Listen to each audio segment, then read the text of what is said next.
जैसे हम लोगों ने सरला धर्मकोट के बारे में भी कहा, वो भी केंद्र को भेजा है। और इस राज्य में जो हो मुंडारी कुड़ुक है, इसको 8वीं अनुसूची में शामिल कराने का प्रयास किया जाए, ताकि यहाँ के आदिवासियों का मान सम्मान और उनका वजूद बच सके। जहां तक हम एमएसपी की बात करें, ये भी आज के दिन में थोड़ा चिंता का विषय है।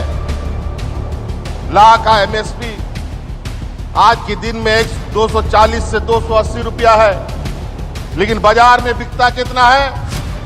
1100 रुपया में, 1200 रुपया में। मैं भी कई जगहों पर सभाओं में जाता हूं,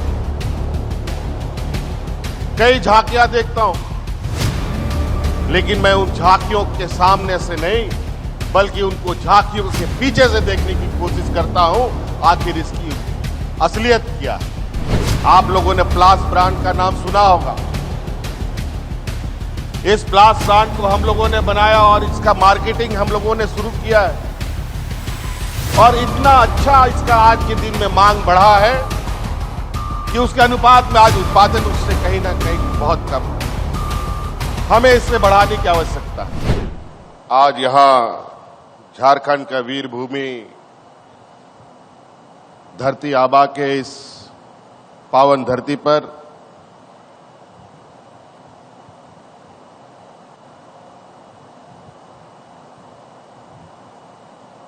ट्राइबल वेलफेयर मिनिस्ट्री की तरफ से आयोजित ये महिला सम्मेलन में हमारे साथ उपस्थित मंच पर परम आदरणीय राष्ट्रपति महोदया श्रीमती द्रौपदी मुर्मू जी, हमारे साथ मंच पर उपस्थित आदरणीय माननीय राज्यपाल झारखंड श्री सीपी राधाकृष्णन जी, हमारे साथ उपस्थित यहां केंद्रीय मंत्री आदरणीय अर्जुन मुंडा जी, यहां उपस्थित केंद्रीय राज्य मंत्री श्रीमती रेणुका सिंह सारूता जी, यहां उपस्थित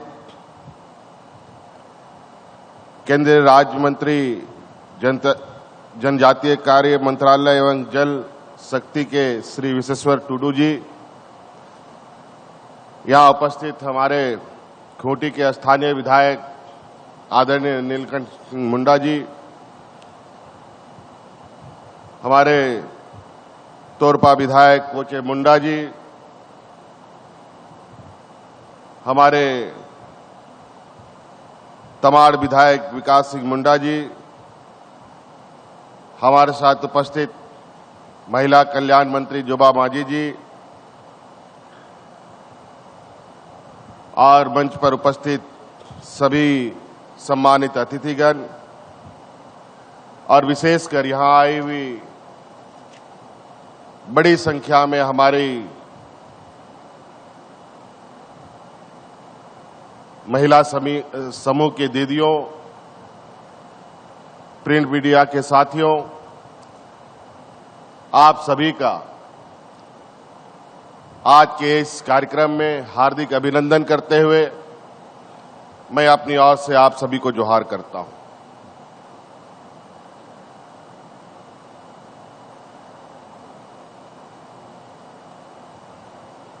आज यहां केंद्र सरकार के ट्राइबल वेलफेयर मिनिस्ट्री की तरफ से यह कार्यक्रम आयोजित की गई है, ट्राइफेड के माध्यम से, जो मुख्यतः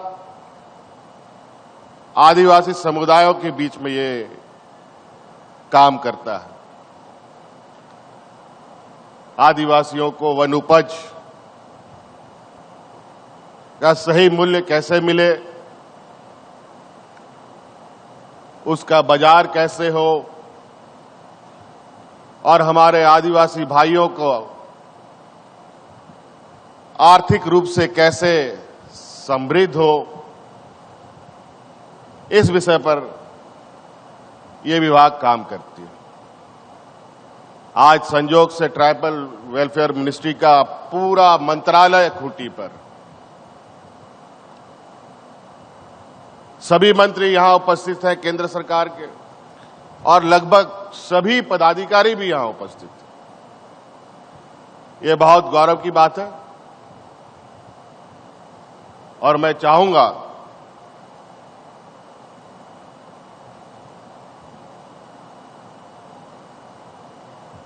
कि जिन आदिवासियों के संदर्भ में हमारी इतनी बड़ी केंद्र और राज्य सरकार की मंत्रालयें काम करती हैं,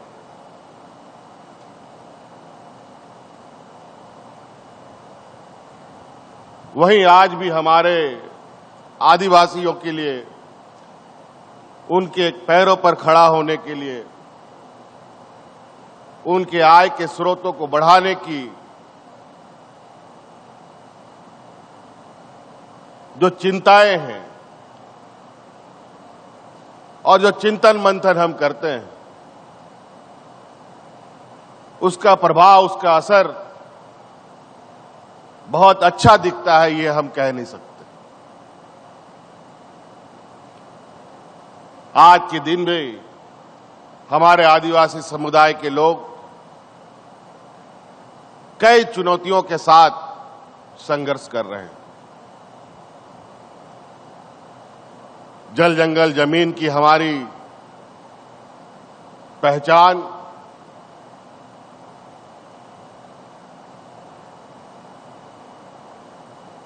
वहीं ये राज्य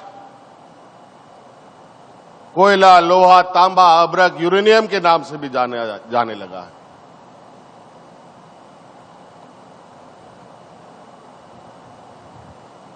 यहां के खनिज संपदाओं से पूरे देश के घरों की रोशनियां जलती हैं। आज भी हमारे आदिवासी समुदाय के लोग जो विस्थापन का दंश झेल रहे हैं, वनों में रहते हैं, आज भी 2 वक्त की रोटी जुटाने में भी जद्दोजहदें करनी पड़ती हैं।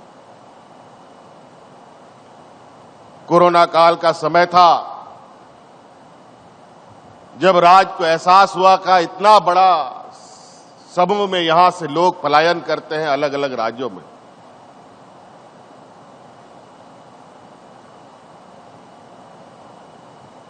और उन आंकड़ों को देखकर मैं बहुत चिंतित रहा, बहुत जद्दोजहद कर अपने उन मजदूर भाइयों को वापस लाने का तो काम किया।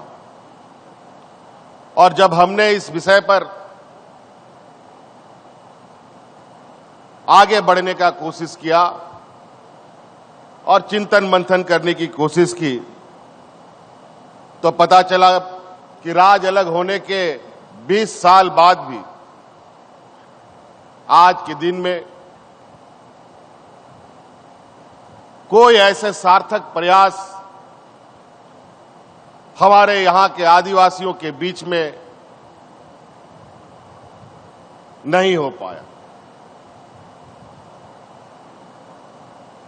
आप लोग लैम्स, पैक्स, वन समिति के नाम को आप लोगों ने सुना है। किस तरीके से ये स्थिति में है, ये छुपी हुई बात नहीं है। ये सभी चीजें कागजों पर।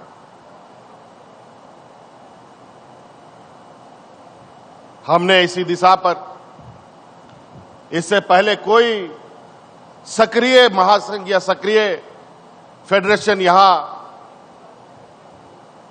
बहुत बेहतर तरीके से काम कर रहा हो, ये नहीं कहा जा सकता।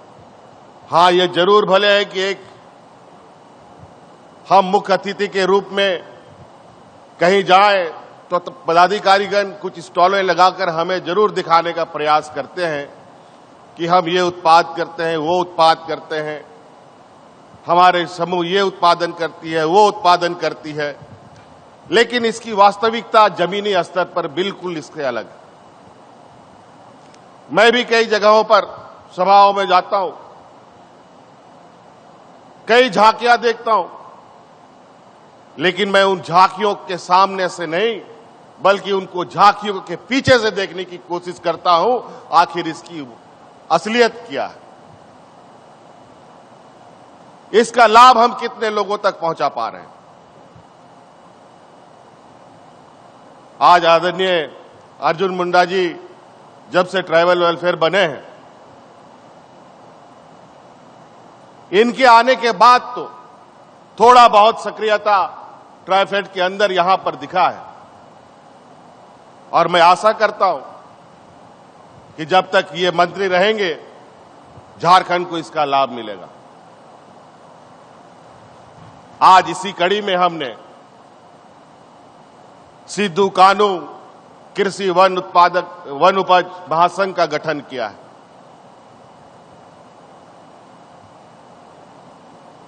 बड़ी तेजी से इस महासंघ को हम लोग सक्रिय करने में लगे हैं। लगभग सभी पंचायत की समितियों को, यूनियनों को इसको गति देने के लिए राशि भी हम लोगों ने उपलब्ध करा दिया है। हम लोगों ने बड़े पैमाने में महिला समूह यहां बना रखा है। जो आप यहां महिला समूह का एसएचजी समूह देख रहे हैं, पूरे राज्य में लगभग 225 सेल्फ हेल्प ग्रुप्स हमारी चलती हैं, जिसमें लगभग 22 लाख महिलाओं को हम लोगों ने जोड़ रखा है, और विभिन्न माध्यमों से हम लोग इनको आर्थिक सहायता देकर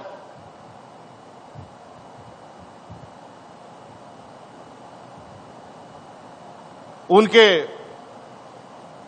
जो उपज है, उन उपज का सही मूल्य उसको कैसे मिले,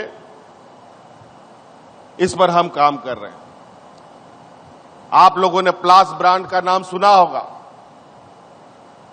इस प्लास ब्रांड को हम लोगों ने बनाया और इसका मार्केटिंग हम लोगों ने शुरू किया है, और इतना अच्छा इसका आज के दिन में मांग बढ़ा है कि उसके अनुपात में आज उत्पादन उससे कहीं ना कहीं बहुत कम है। हमें इसे बढ़ाने की आवश्यकता है।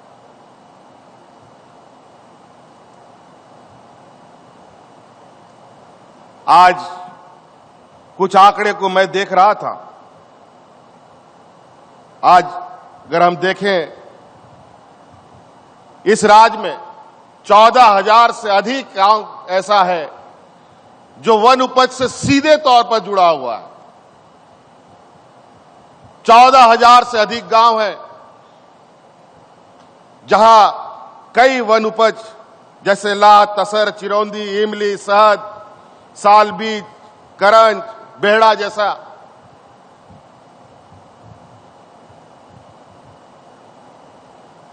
कई वन उपज उपजते हैं। लेकिन बेचारा आज उस किसान को उसके बारे में बहुत चिंता होती है जब बिचौलिया उससे औने पौने दाम पे उससे वो वन उपज खरीदकर बाजार में महंगे दामों में बेचता है। जहां तक हम एमएसपी की बात करें, ये भी आज के दिन में थोड़ा चिंता का विषय है। लाह का एमएसपी आज के दिन में 240 से 280 रुपया है, लेकिन बाजार में बिकता कितना है? 1100 रुपया में, 1200 रुपया में। अगर हम करंज का नाम ले तो 35-38 रुपया एमएसपी है और 22 रुपया है, 21-22 रुपया है, और बाजार में 38-40 रुपया में बिकता है। अगर हम शहद को ले, हम लोग का शहद 200, 210-20 रुपया में खरीद बिक्री होता है और बाजार में 450-500 रुपया में लोग बेचता है।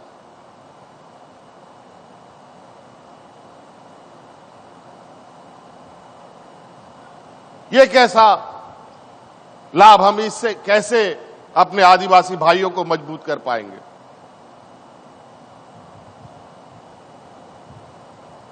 इसीलिए हम लोगों ने अब ये निर्णय लिया है, सिद्धू कानू फेडरेशन का भी गठन किया है, जिसके माध्यम से इन सभी वन उपजों का जो महिला समूह संग्रहण कर रही है,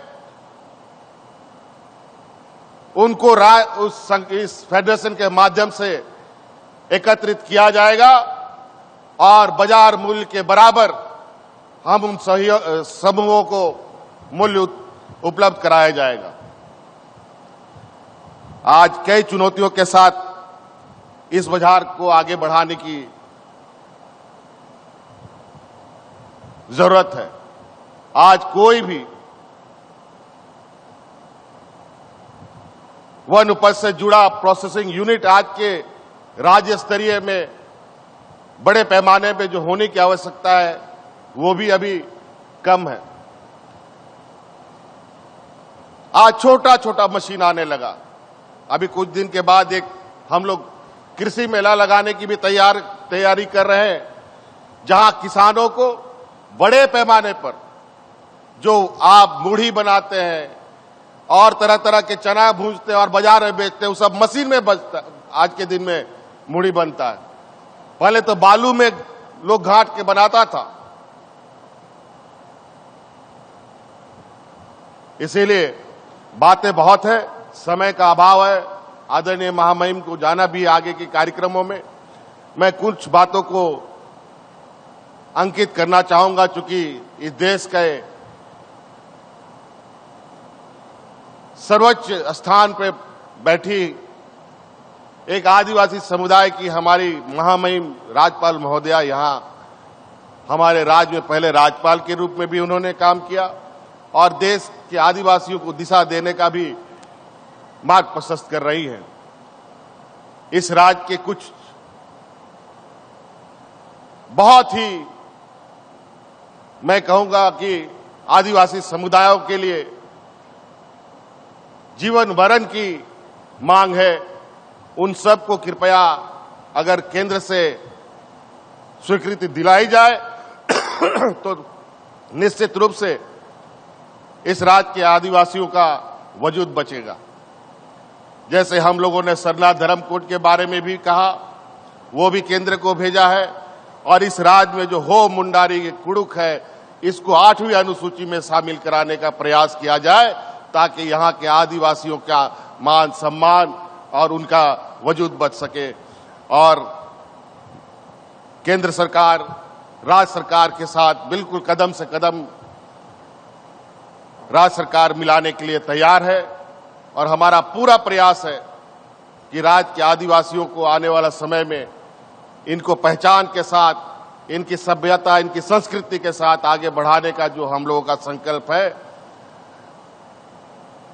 भाषा और भाषा के साथ निश्चित रूप से ये हमारे पहचान का प्रतीक है।